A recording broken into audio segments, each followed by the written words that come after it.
ಸಮತಾ ಸೈನಿಕ ದಳದ ನಿಜವಾದ ರಾಜ್ಯಾಧ್ಯಕ್ಷರು ಯಾರು ಎಂಬ ಪ್ರಶ್ನೆ ಮೂಡ್ತಾ ಇದೆ. ಇನ್ನು ಸಮತಾ ಸೈನಿಕ ದಳ ಏನಿದೆ SSD, ಇದರ ನಿಜವಾದ ರಾಜ್ಯಾಧ್ಯಕ್ಷರು ಯಾರು? ವೆಂಕಟಸ್ವಾಮಿ ಸಮತಾ ಸೈನಿಕ ದಳದ ಅಧ್ಯಕ್ಷರಲ್ಲವೇ? ಹಾಗಾದ್ರೆ ಚುನಾವಣೆ ಮೂಲಕ ರಾಜ್ಯಾಧ್ಯಕ್ಷರಾಗಿ ವೆಂಕಟರಮಣಪ್ಪ ಆಯ್ಕೆಯಾಯ್ತಾ? ವೆಂಕಟಸ್ವಾಮಿ ಸ್ವಯಂ ಘೋಷಿತ ರಾಜ್ಯಾಧ್ಯಕ್ಷರ? ನಾನೇ ಸಮತಾ ಸೈನಿಕ ದಳದ ರಾಜ್ಯಾಧ್ಯಕ್ಷ ಅಂತಿದ್ದಾರೆ ವೆಂಕಟರಮಣಪ್ಪ. 2026 ಆಗಸ್ಟ್ 16ರಂದು ನನ್ನ ಆಯ್ಕೆ ಆಗಿದೆ ಅಂತ ವೆಂಕಟರಮಣಪ್ಪ ಅವರು ಹೇಳ್ತಾ ಇದ್ದಾರೆ. ಆದ್ರೆ ಕಳೆದ 40 ವರ್ಷಗಳಿಂದಲೂ ಕೂಡ ವೆಂಕಟಸ್ವಾಮಿ ಅವರು ನಾನು ಈ ಒಂದು SSD ಅನ್ನ ನಡೆಸ್ಕೊಂಡು ಬಂದಿದ್ದೀನಿ ಅಂತ ಹೇಳ್ತಾ ಇದ್ದಾರೆ. ಸಂಘದ ಬೈಲಾ ಪ್ರಕಾರ 2 ವರ್ಷ ಮಾತ್ರ ಅಧಿಕಾರ ಇರುತ್ತೆ. ವೆಂಕಟರಮಣಪ್ಪರನ್ನ ರಾಜ್ಯಾಧ್ಯಕ್ಷರಾಗಿ ಆಯ್ಕೆ ಮಾಡಿದ್ದು ನಿಜಾನ? ಹಾಗಾದ್ರೆ ಅವರು ತೋರಿಸ್ತಾ ಇರೋ ಆಯ್ಕೆ ಪತ್ರ ಕೊಟ್ಟವರು ಯಾರು? ಹಾಗಾದ್ರೆ ಇದಕ್ಕೆ ವೆಂಕಟಸ್ವಾಮಿ ಅವರ ಸಮಜಾಯಿಷಿ ಏನು? ಏನ್ ಸಮಜಾಯಿಷಿ ಕೊಡ್ತಾರೆ? ಅಂಬೇಡ್ಕರ್ ಸ್ಥಾಪನೆ ಮಾಡಿದ SSDಯಲ್ಲಿ ಏನಿದು ತಿಕ್ಕಾಟ? ಹಾಗಾದ್ರೆ ಸಮತಾ ಸೈನಿಕ ದಳದ ನಿಜವಾದ ರಾಜ್ಯಾಧ್ಯಕ್ಷರು ಯಾರು ಎಂಬ ಪ್ರಶ್ನೆ ಸದ್ಯಕ್ಕೆ ಮೂಡ್ತಾ ಇದೆ. ವೆಂಕಟಸ್ವಾಮಿ ಸಮತಾ ಸೈನಿಕ ದಳದ ಅಧ್ಯಕ್ಷರಲ್ಲವೇ? ಚುನಾವಣೆ ಮೂಲಕ ರಾಜ್ಯಾಧ್ಯಕ್ಷರಾಗಿ ವೆಂಕಟರಮಣಪ್ಪ ಆಯ್ಕೆಯಾಯ್ತಾ?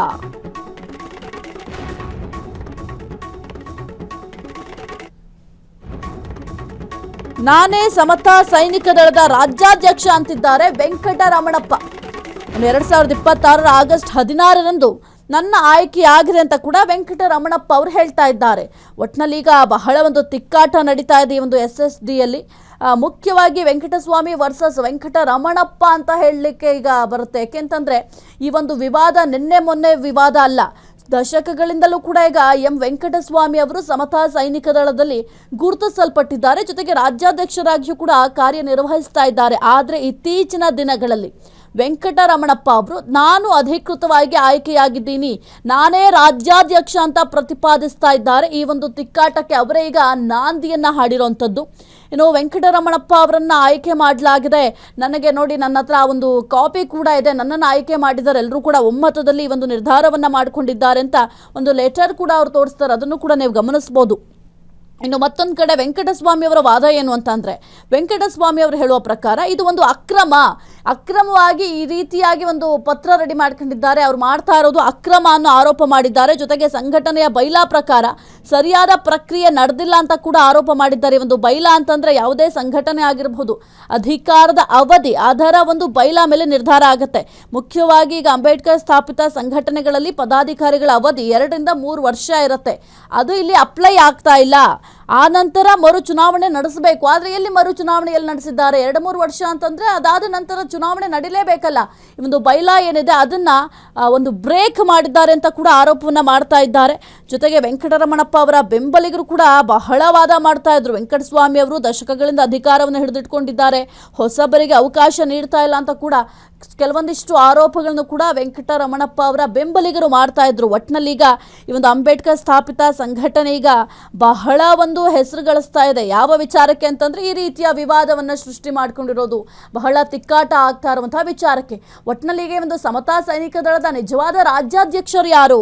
ಈ ಒಂದು ಪ್ರಶ್ನೆ ಕೂಡ ಸದ್ಯಕ್ಕೆ ಮೂಡ್ತಾ ಇದೆ. ಮುಖ್ಯವಾಗಿ ಕೆಲವೊಂದಿಷ್ಟು ದಾಖಲೆಗಳನ್ನ ಪರಿಶೀಲನೆ ಮಾಡಿದ್ರೆ ಯಾರು ನಿಜವಾದಂತಹ ರಾಜ್ಯಾಧ್ಯಕ್ಷರು ಅನ್ನೋ ಒಂದು ಕನ್ಫ್ಯೂಷನ್ ಏನಿದೆ ಅಥವಾ ಗೊಂದಲ ಏನಿದೆ ಅದೆಲ್ಲವೂ ಕೂಡ ಬಗೆಹರಿಯುತ್ತೆ. ಆದ್ರೆ ಆ ಒಂದು ಗೋಜಿಗೆ ಯಾರು ಹೋಗ್ತಾ ಇಲ್ಲ? ಇಷ್ಟರ ಮಟ್ಟಿಗೆ ಒಂದು ವಾರ್ ನಡೀತಾ ಇದೆ ಅಂತಂದ್ರೆ ಈಗ ತಿಕ್ಕಾಟ ಮಾಡ್ತಾ ಇದ್ದಾರೆ. ಇಲ್ಲ ನಾನು ರಾಜ್ಯಾಧ್ಯಕ್ಷ ಅಂತ ಹೇಳುವ ಬದಲು ಒಂದು ರಿಜಿಸ್ಟರ್ ಏನಿದೆ, ಈಗ ಸಹಕಾರಿ ಸಂಘಗಳ ರಿಜಿಸ್ಟರ್ ಇರುತ್ತಲ್ಲ, ಅದನ್ನು ಹೋಗಿ ಚೆಕ್ ಮಾಡಿದ್ರೆ ಗೊತ್ತಾಗುತ್ತೆ ಯಾರು ರಾಜ್ಯಾಧ್ಯಕ್ಷರಿದ್ದಾರೆ ಅಂತ. ಆ ಒಂದು ರಿಜಿಸ್ಟರ್ ನೀಡುವ ಅಂತಿಮ ವರದಿಯ ಮೇಲೆ ಈ ಒಂದು ವಿಚಾರ ಕೂಡ ನಿರ್ಧಾರ ಆಗತ್ತೆ. ಕುರಿತು ಮಾತನಾಡಲಿಕ್ಕೆ ಸಮತಾ ಸೈನಿಕ ದಳದ ಅಧ್ಯಕ್ಷರಾಗಿರುವಂತಹ ವೆಂಕಟರಮಣಪ್ಪ ಅವರು ದೂರವಾಣಿ ಸಂಪರ್ಕದಲ್ಲಿದ್ದಾರೆ. ಸರ್ ನಮಸ್ಕಾರ. ನಮಸ್ತೆ, ಹೇಳಿ ಸರ್. ಈಗ ಎಷ್ಟೆಲ್ಲ ವಿವಾದ ಆಗ್ತಾ ಇದೆ ಅನ್ನೋ ವಿಚಾರ ನಿಮಗೂ ಕೂಡ ಗೊತ್ತಿದೆ. ಈ ಒಂದು ಸಮತಾ ಸೈನಿಕ ದಳದ ನಿಜವಾದ ರಾಜ್ಯಾಧ್ಯಕ್ಷರು ಯಾರು ಸರ್? ಈ ಒಂದು ಪ್ರಶ್ನೆ ಈಗ ಎಲ್ಲರಲ್ಲೂ ಕೂಡ ಮೂಡ್ತಾ ಇದೆ. ಈಗ ಕರ್ನಾಟಕ ರಾಜ್ಯದಲ್ಲಿ ಸುಮಾರು 40 ವರ್ಷಗಳಿಂದ ನಡ್ಸ್ಕೊಂಡು ಬಂದಿರ್ತಕ್ಕಂಥದ್ದು ವೆಂಕಟಸ್ವಾಮಿ ಅವರೇ ಈ ಸಮತಾ ಸೈನಿಕ ದಳವನ್ನ. ಆದ್ರೆ ಅಧಿಕೃತವಾಗಿ ಅವರು ಎಲ್ಲೂ ರಾಜ್ಯಾಧ್ಯಕ್ಷರಾಗಿ ನ್ಯಾಷನಲ್ ಕಮಿಟಿಯಿಂದ ಅವ್ರನ್ನ ಘೋಷಣೆ ಮಾಡಿರ್ಲಿಲ್ಲ. ಹ್ಮ್ ಸೊ ನಾವು ಅವ್ರ ಜೊತೆನೆ ಕೆಲಸ ಮಾಡಿದೀವಿ. ನಾವು ತಾಲೂಕ್ ಸಮಿತಿಯಲ್ಲಿ ಕೆಲಸ ಮಾಡಿದ್ದೀನಿ, ಜಿಲ್ಲಾ ಸಮಿತಿಯಲ್ಲಿ ಕೆಲಸ ಮಾಡಿದ್ದೀನಿ, ಜಿಲ್ಲಾಧ್ಯಕ್ಷರಾಗಿ ಕೆಲಸ ಮಾಡಿದ್ದೀನಿ, ರಾಜ್ಯ ಮಹಾಪ್ರಧಾನ ಕಾರ್ಯದರ್ಶಿ ಕೆಲಸ ಮಾಡಿದ್ದೀನಿ. 26 ವರ್ಷಗಳಿಂದ ನಾನು ಸಹ ಅವ್ರ ಜೊತೆಯಲ್ಲೇ ಕೆಲಸ ಮಾಡಿದ್ದೀನಿ. ಹ್ಮ್ ಕೆಲವು ಅನಿವಾರ್ಯ ಕಾರಣಗಳಿಂದ ನಮ್ಮಲ್ಲಿ ಬಂದಂತ ಕೆಲವು ವಿಚಾರಗಳಲ್ಲಿ ನಾವು ವಿಭೇದ ಮಾಡಿದ್ವಿ. ಅಲ್ಲಿ ಹ್ಮ್ ಕೆಲವು ಅಲ್ಲಿ ಸೇರ್ಕೊಂಡು ನಮಗೆ ಬೇರೆ ರೀತಿಯಲ್ಲಿ ಇದು ಮಾಡ್ತಾ ಇದ್ದಾಗ ನಾವು ಇದು ಸರಿ ಇಲ್ಲ, ನಾವು ಬಾಬಾ ಸಾಹೇಬ್ ಅಂಬೇಡ್ಕರ್ ಅವ್ರು ಕಟ್ಟಿರ್ತಕ್ಕಂಥ ಸಂಘಟನೆಯಲ್ಲಿ ಹೋಗ್ಬೇಕಾಗಿರ್ತಕ್ಕಂಥ ವ್ಯಕ್ತಿಗಳಾಗಿ ನಾವು ಸಹ ಎಲ್ಲದರಲ್ಲೂ ಸಹ ಸಾಮಾಜಿಕ ನ್ಯಾಯ ಮತ್ತು ಜಾತೀಯತೆಯನ್ನ ಬಿಟ್ಟು ಹೋಗ್ಬೇಕಾಗುತ್ತೆ ಅಂತ ಹೇಳಿದಾಗ ಸ್ವಲ್ಪ ನಮ್ಗೆ ವಿಭೇದಗಳು ಬಂತು ಅಲ್ಲಿ. ಹ್ಮ್ ಹಾಗಾಗಿ ನಾವು ಸುಮಾರು ಒಂದು 24-25 ಜಿಲ್ಲೆಯವರು ಸುಮಾರು 3 ತಿಂಗಳ ಕಾಲ ಅಲ್ಲಿರ್ತಕ್ಕಂಥ ನಮ್ಮ ವೆಂಕಟಸ್ವಾಮಿ ಅವ್ರ ಜೊತೆ ಮಾತಾಡಕ್ ಪ್ರಯತ್ನ ಮಾಡಿದ್ರು ಸಹ ಅವರು ನಮ್ಮನ್ನ ಪರಿಗಣಿಸ್ಲಿಲ್ಲ. ಹಾಗಾಗಿ ನಾವೇನ್ ಮಾಡಿದ್ರಿ, ಇದು ಬಾಬಾ ಸಾಹೇಬ್ ಅಂಬೇಡ್ಕರ್ ಅವರು 1924ರಲ್ಲಿ ಇದಕ್ಕೆ ಪುನಾದಿ ಹಾಕ್ತಾರೆ. ಆಗ ಸಮತಾ ಸೇವಕ್ ಸಂಘ ಅಂತ ಹೇಳ್ಬಿಟ್ಟು ಕಟ್ತಾರೆ. ಅದನ್ನ ಪೂರ್ಣ ಪ್ರಮಾಣವಾಗಿ 1927ರಲ್ಲಿ ಸಮತಾ ಸೈನಿಕ ದಳವಾಗಿ ಪರಿವರ್ತನೆ ಆಗಿ ಆವತ್ತಿಂದ ಇಂದಿನ ತನಕ ಸುಮಾರು 100 ವರ್ಷಗಳ ಇತಿಹಾಸದಲ್ಲಿ ದೇಶದಲ್ಲಿ ತನ್ನದೇ ಆದಂತ ಒಂದು ವೈವಿಧ್ಯಮಯ ರೀತಿಗಳಲ್ಲಿ ಜನರಿಗೆ ಅನುಕೂಲ ಮಾಡುವ ರೀತಿಯಲ್ಲಿ ಹೋರಾಟಗಳು ಮಾಡ್ಕೊಂಡು ಇಡೀ ದೇಶದಲ್ಲಿ ಬಾಬಾ ಸಾಹೇಬ್ ಅಂಬೇಡ್ಕರ್ ಅವರ ಹೆಸರನ್ನ ನಾವು ಎತ್ಕೊಂಡು ಹೋಗ್ತಾ ಇದ್ದಾರೆ. ಹಾಗಾಗಿ ಇದರ ಹೆಡ್ ಆಫೀಸ್ ಬಂದು ನಾಗಪುರದಲ್ಲಿದೆ. ಅಲ್ಲೇ ಕಟ್ಟಿದ್ದು ಸಂಘಟನೆ ಸಮತಾ ಸೈನಿಕ ದಳ ಬಾಬಾ ಸಾಹೇಬ್ ಅಂಬೇಡ್ಕರ್ ಅವರು. ಹಾಗಾಗಿ ನಾವು ನಾಗಪುರಕ್ಕೆ ಭೇಟಿ ಕೊಟ್ಟು ಅಲ್ಲಿರ್ತಕ್ಕಂಥ ಬೈಲಾಗಳನ್ನ, ಸಮತಾ ಸೈನಿಕ ದಳ ಮೂಲ ಬೈಲ ಏನಿದೆ, ಇದರ ರಾಷ್ಟ್ರಾಧ್ಯಕ್ಷರು ಯಾರು, ಯಾವ ರಾಜ್ಯದಲ್ಲಿ ಇದರ ಇನ್ಚಾರ್ಜ್ಗಳಿದ್ದಾರೆ ಅಂತ ನೋಡಿದಾಗ ಕರ್ನಾಟಕ ರಾಜ್ಯದಲ್ಲಿ ಯಾರಿಗೂ ಸಹ ರಾಷ್ಟ್ರೀಯ ಕಮಿಟಿಯಿಂದ ಅಧಿಕೃತವಾಗಿ ಯಾರಿಗೂ ಇನ್ಚಾರ್ಜ್ ಕೊಟ್ಟಿರ್ಲಿಲ್ಲ ಮೇಡಮ್. ನಾವು ಅದನ್ನೆಲ್ಲ ಪರಿಶೀಲನೆ ಮಾಡಿ ಅಲ್ಲಿರ್ತಕ್ಕಂಥ ಮಾರ್ಷಲ್ ಅಶೋಕ್ ಕಾನಡೆ ಅಂತ ಹೇಳ್ಬಿಟ್ಟು ಈಗ ರಾಷ್ಟ್ರೀಯ ಅಧ್ಯಕ್ಷರಿದ್ದಾರೆ, ಅವ್ರ ಜೊತೆ ಮೀಟ್ ಆಗಿ ನಾವು ಈ ತರ ಇದೆ ಏನ್ ಮಾಡ್ಬೇಕಂತ ನೋಡಿದಾಗ ಇಲ್ಲಿ ವೆಂಕಟಸ್ವಾಮಿ ಅವರು ಸುಮಾರು 40 ವರ್ಷಗಳಿಂದ ಕರ್ನಾಟಕ ರಾಜ್ಯದಲ್ಲಿ ಸಮತಾ ಸೈನಿಕ ದಳವನ್ನ ನಡ್ಸ್ಕೊಂಡು ಹೋಗ್ತಾ ಇದ್ದಾರೆ.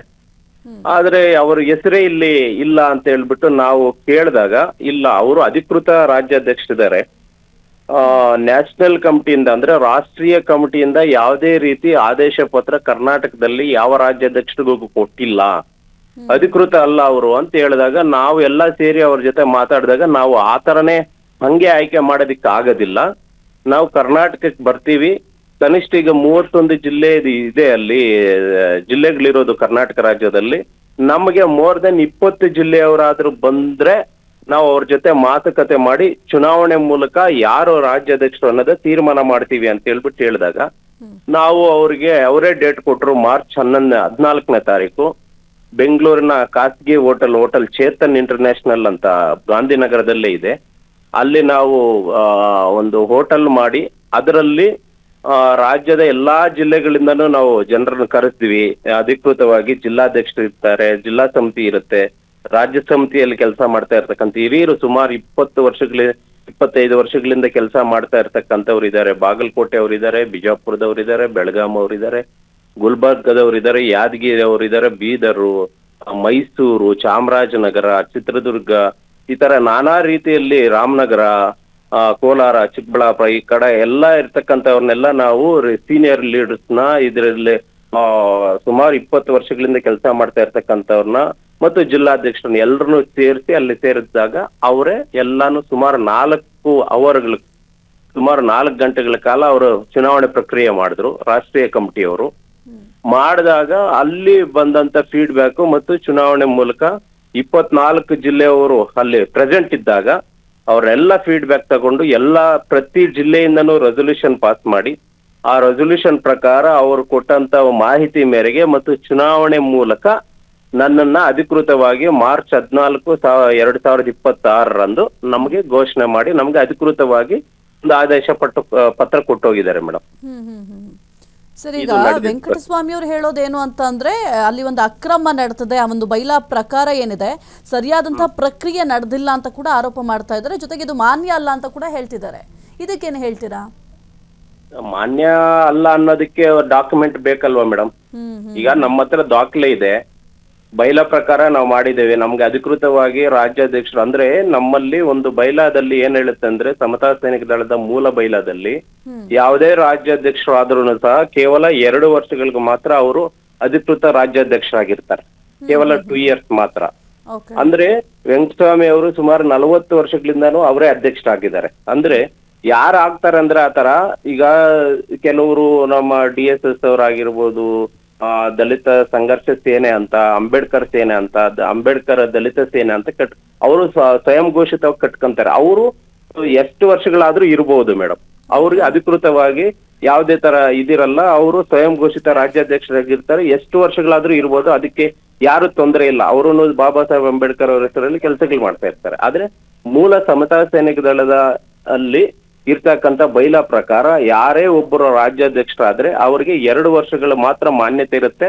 ತದನಂತರ ಅವ್ರ ಪುನರಾಯ್ಕೆ ಹಾಕ್ಬೇಕಂದ್ರು ಮತ್ತೆ ಚುನಾವಣೆ ಮೂಲಕ ಆಯ್ಕೆ ಆಗ್ಬೋದು. ಅವರು 20 ವರ್ಷಗಳು ಮುಂದುವರಿಬಹುದು, ಆದ್ರೆ ಪ್ರತಿ 2 ವರ್ಷಕ್ಕೊಮ್ಮೆ ಚುನಾವಣೆ ಆಗ್ಬೇಕು. ಇದು ಮೂಲ ಬೈಲಾದಲ್ಲಿ ಇರ್ತಕ್ಕಂಥದ್ದು madam. Okay sir, thank you sir, Freedom TV ಜೊತೆ ಮಾತನಾಡಿದ್ಕೆ. ಕ್ಷಣ ಕ್ಷಣದ ಸುದ್ದಿಗಳಿಗಾಗಿ ಫ್ರೀಡಮ್ ಟಿವಿ ಸಬ್ಸ್ಕ್ರೈಬ್ ಮಾಡಿ, ಲೈಕ್ ಮಾಡಿ ಹಾಗೂ ಫಾಲೋ ಮಾಡಿ. ಹೊಸ ಸುದ್ದಿಗಳ ನೋಟಿಫಿಕೇಶನ್ಗಾಗಿ ಬೆಲ್ ಐಕಾನ್ ಮೇಲೆ ಕ್ಲಿಕ್ ಮಾಡಿ.